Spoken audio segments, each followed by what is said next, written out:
చెప్పండి, మీరు ఎట్లా ఉన్నారు? దేవుణ్ణి అప్పగిస్తున్నారా? దేవునికి మీరు అప్పగించుకున్నారా? మనమందరం ఎట్లా ఉండాలంటే ఈ కడవరి దినాల్లో, ఈ దినాల్లో ఈరోజు చూస్తే ఎట్లా ఉన్నాయంటే పరిస్థితులు, ఇంటి నుంచి వెళ్ళిన వాడు తిరిగి వస్తానని నమ్మకం లేని దినాల్లో మనం చూస్తూ ఉన్నాం.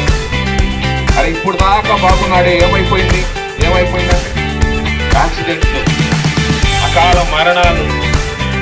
నిజంగా మనిషిని పాపం ఏం చేస్తా ఉందంటే ఏలుబడి చేస్తూ, ఇదిగో గర్జించి సింహం వలె వాడు దారి వెంట పొంచి ఉన్నాడు.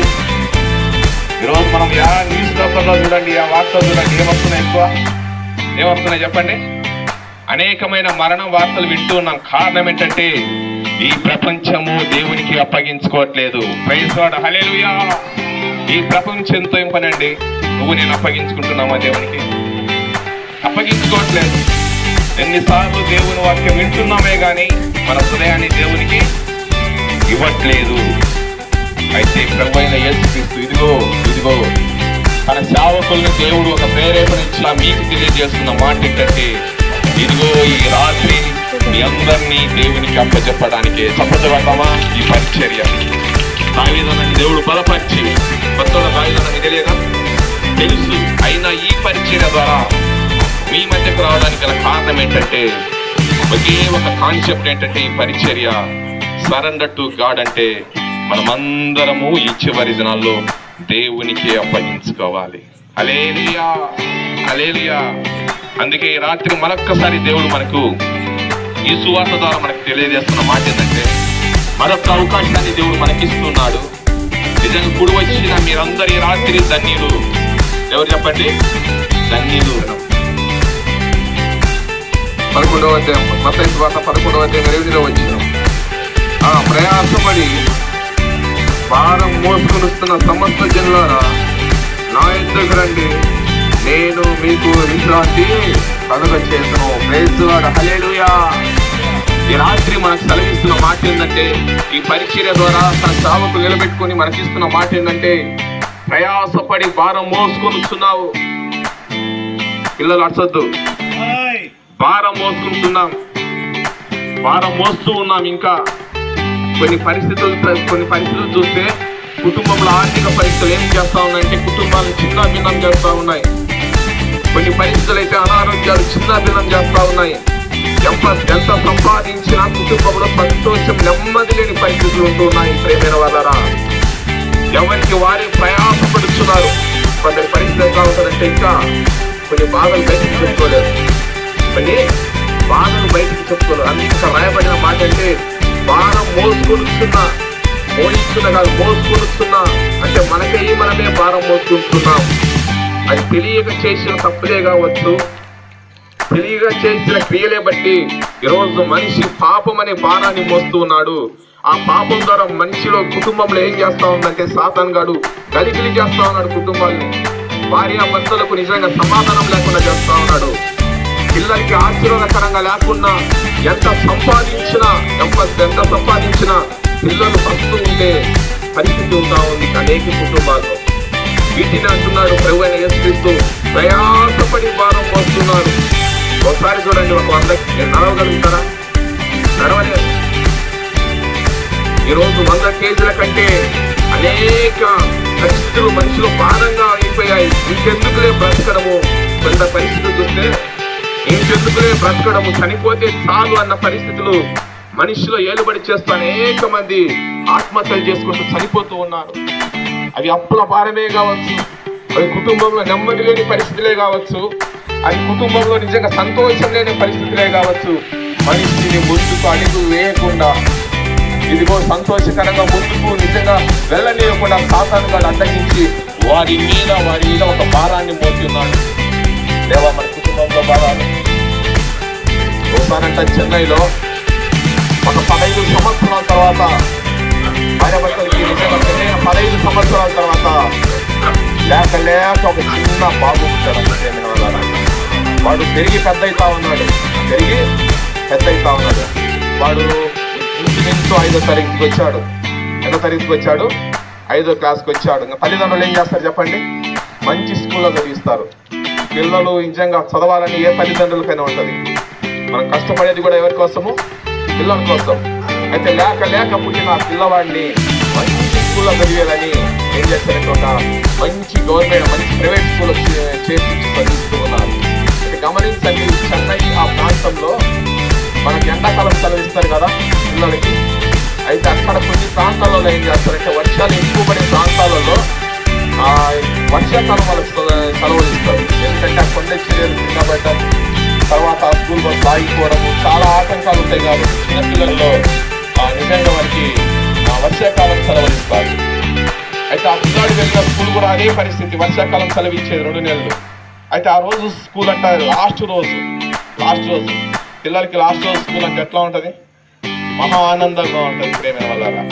నిజంగా ఆ స్కూల్లో పిల్లలకే కాదు టీచర్లకు కూడా మహా ఆనందం ఉంటుంది. ఎందుకంటే ఈ రోజు లాస్ట్ రోజు 4 గంటల స్కూల్కి అయిపోయిందంటే ఇంకా 2 నెలల తర్వాత మళ్ళీ స్కూల్కి రావడం అని ఒక ఆనందంతో పిల్లలందరూ ఆడుతూ పాడుతున్నారు క్లాస్ రూమ్లో. నిజంగా ఈ పిల్లవాడు ఏం చేస్తా ఉన్నాడంటే వెనక పడుకొని నిద్రపోతా ఉన్నాడంట. అయితే ఇంచుమించు 3 గంటలు అయిపోయింది, పిల్లలందరూ చదువుకుంటున్నారు. ఇంకా లాస్ట్ రోజు కదా త్వరగా వారి హోంవర్క్ అన్ని రాసేసుకుని బుక్స్లు లోపల పెట్టేస్తున్నారు. అయ్యో ఎప్పుడైతే 4 అయిపోయిందో బెల్లు మోగుతూనే మొట్టమొదటిగా టీచర్లు వెళ్ళిపోయారు. ఎందుకంటే ఇంకా లాస్ట్ రోజు ఎవరికైనా ఆనందం ఉంటుంది ఇంటికి వెళ్ళిపోవాలని. అలాగనే పిల్లలందరూ వెళ్ళిపోయారంట. అయితే వెనక బెంచ్ లో పడుకున్న ఆ పిల్లవాడు అట్లాగా నిద్రపోతూ ఆ బెంచ్ కింద పడుకొని నిద్రపోతున్నాడంట, కింద పడిపోయి. చూడండి ప్రేమైన వాళ్ళరా, ఆ క్లాస్ రూమ్లన్నీ ఇంకా ఖాళీ అయిపోయారు. ఎవరికి పాటి వాళ్ళు పరిగెత్తుకుంటూ బ్యాగులు తీసుకొని వెళ్ళిపోయారు స్కూల్ బస్సు దగ్గరికి. ఎందుకంటే ఈ రోజే మాకు లాస్ట్ అయిపోయింది. టీచర్లు కూడా వెళ్ళిపోయారు. ఆ తర్వాత ఆ యొక్క వార్డెన్లు వచ్చి, ఆ యొక్క అటెండర్లు వచ్చి, వాళ్ళు కూడా లాస్ట్ రోజు కదా, వాళ్ళు కూడా చెక్ చేసుకోకుండా ఏం చేశారంట, ఆ ప్రతి రూమ్కు గడేసి పాలు వేసేసి వెళ్ళిపోతూ ఉన్నారంట. ఆఖరికి ఈ పిల్లవాడు ఇంకా బెంచ్ల కింద పడుకొని నిద్రపోతూ ఉన్నాడంట. ప్రేమైన వాళ్ళరా, ఇంకా ఒక్కసారి గమనించండి, ఆ అటెండర్లు కూడా ఆ పిల్లవాడిని చూడకుండా వారికి కూడా ఒక సంతోషంతో ఇంటికి వెళ్ళిపోవాలన్న తొందరతో ఆ తలుపు లాగేసి గడేసి వెళ్ళిపోయారంట. ఇంటికి వెళ్ళిపోయారంట. ఇంకా స్కూల్ అంతా తలుపులు లాక్ చేశారు, గేట్ లాక్ కూడా అయిపోయింది. ఇప్పుడు ఇంటికాడ తల్లిదండ్రులు టెన్షన్ పడతా ఉన్నారు, లేకపోయినా 6 అయిపోతా ఉంది, 7 అయిపోతా ఉంది, పిల్లడు ఇంటికి రావట్లేదు. టీచర్లకు ఫోన్ చేస్తే అంటున్నారు, అమ్మా మీ పిల్లవాడు నిజంగా అందరితో పాటు వచ్చేసారు అంటున్నారంట. వాడు చూస్తే ఇంటికి రావట్లేదు. సరే ఇంకా 7 గంటల నుంచి చీకటి పడతా ఉంది, ఇక్కడ ఒక పక్క భయం వేస్తా ఉంది. అయితే నిజంగా వీళ్ళు ఏం చేశారంటే ఆ రైల్వే స్టేషన్లో మళ్ళీ అక్కడ ఆ టౌన్లో, చెన్నై పట్టణంలో, నిజంగా సెంటర్లలో, బస్ స్టాండ్లలో, రైల్వే స్టేషన్ ప్రతి చోట వెతకడం మొదలు పెట్టారంట. ప్రేమైన వాళ్ళారా, ఎక్కడమే కాదు మళ్ళీ పోలీస్ స్టేషన్లో కూడా కంప్లైంట్ ఇచ్చారంట. ప్రేమైన వాళ్ళారా, ఒకసారి గమనించండి. ఆ రాత్రి అంతా తల్లిదండ్రులు ఎంత మదన పడింటారో ఒకసారి ఆలోచించండి. నిజంగా ఆ తల్లిదండ్రులు పడిన వేదన కంటే ఆ పిల్లవాడు ఎంత వేదన పడింటాడో ఒకసారి ఆలోచించండి. ఇంకా అర్ధరాత్రి వాడు దిక్కున లేచి వెళ్ళిపోతూ చూస్తే ఎవరన్నా ఉంటారా స్కూల్లో? ఎవరు ఉండరు. వాడు కీ పెట్టి అరిచిన ఎవరు పలకలేని పరిస్థితి. ఎందుకంటే స్కూల్ ఎక్కడ ఉంటాయి చెప్పండి? ఊరి బయట ఉంటుంది. నిర్మానుష్యంగా ఉందంట. చూడండి, ఒక పక్క తల్లిదండ్రులు చెప్తా ఉన్నారు, ఈ పిల్లవాడు పోనీ మద్దతు స్కూల్ తెలుస్తారా? 2 నెలలు. అది జరిగింది ఎంతో తెలుసా? ఆ 2 నెలలంట తల్లిదండ్రులు తిరిగని చోటు లేదంట. తన బంధువుల దగ్గరికి, స్నేహితుల దగ్గరికి ప్రతి చోట పోలీసుల కాళ్ళు పట్టుకుంటున్నారు, అయ్యా మాట్లాడాలి. అయితే వీడి పరిస్థితి చూస్తే నిజంగా ఆ 2 నెలల తర్వాత స్కూల్ అయిపోయాయి, సెలవులు అయిపోయాయి. ఆ స్కూల్ తెలిస్తే ఆ బెంచ్ కింద వాడు నిజంగా ఒక వారం అయితే ఖర్చులో ఉంటాడు. చిన్నపిల్లాడు కాబట్టి ఒక 2 రోజులు 3 రోజులు ఖర్చులో వాడు ఎంతగా తట్టుకుని ఎంతగా విలువలాంటి పెట్టాడు ఒకసారి ఆలోచించండి. ఆ ఓటి మీద వాడు తట్టుకోక రాశాడంట, అమ్మా నాకు భయం వేస్తా ఉంది. ఎంత అరిచినా కూడా పలకని పరిస్థితి.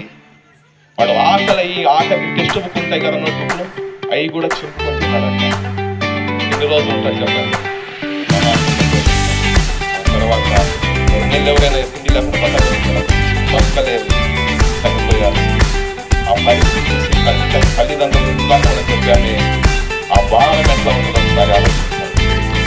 అయ్యో నా కుమారుడు నిజంగా అస్థిపంజరమై పడిపోయిన ఆ పరిస్థితి కల్లారా లేక పుట్టిన ఆ పిల్లాన్ని చూసి నిజంగా ఎంత విలవిల్లాడిపోయింటారో ఒకసారి ఆలోచించండి. అది ప్రయాసపడి నిజంగా భారం మోస్తూ ఉన్నారు. వారు చేసింది ఏంటంటే అంతటితో వారు నిజంగా ఇంకెందుకులే మా జీవితం అనుకోలేదు, కానీ దగ్గర ఒక మందిరం ఉంటే, పాస్టర్ ఉంటే ఆయన దగ్గరికి వెళ్ళి ప్రార్థన చేసుకున్నారంట. అయ్యా నువ్వు ఒక్కడివే మాకు దిక్కు, ఇంకా నిజంగా మా ఉన్న ఒక్క కొడుకు కూడా మేము కోల్పోయి ఉన్నాము. మేము చావలేక ఈ భయంతో నిజంగా ఈ బాధతో ఈ వేదంతో దిగమింగలేక ఇదిగో ఎవరో చెప్తే ఈ మందిరానికి వచ్చామయ్యా. సేవకుని దగ్గరికి వచ్చి ప్రార్థన చేయించుకున్నారంట. నిజంగానే ఆ మరుసటి ఏటనే దేవుడు ఇంట్లో డబ్బులను దేవుడు ఇచ్చాడంట. చప్పట్లు పడదామా? ప్రైజ్ లార్డ్, హల్లెలూయా. ఈ రాత్రి ఏ ప్రయాసం ఉన్నదో నీకు అనుకోవచ్చు, నా పని అయిపోయిందిలే నువ్వు అనుకోవచ్చు. ఆ రోజు అంత తల్లిదండ్రులు, భార్యాభర్తలు ఇంకెందుకు చనిపోదాం అనుకున్న పరిస్థితిలో, ఆ వేదన భారం కలిగిస్తున్న ఆ పరిస్థితిలో ఎవరో చెప్తే మందిరానికి వెళ్ళి ఆదరణ కలుగుతుందేమని దైవ సేవకునికి వెళ్ళి చెప్పుకున్నారంట. అయ్యా మా పిల్లాడి పోయిందయ్యా, నిజంగా మా కొరకు ప్రార్థన చేయండి. ప్రార్థించుకున్నప్పుడు నిశ్చయంగా దేవుడు కార్యం చేశాడు. ప్రైజ్ లార్డ్, హల్లెలూయా. ఈ రాత్రి ఆరాధిస్తున్న దేవుడు ఎవరైతే ఆ కార్యం చేసిన దేవుడే. హల్లెలూయా, హల్లెలూయా. అందుకే నువ్వు ఏ ప్రయాసంతో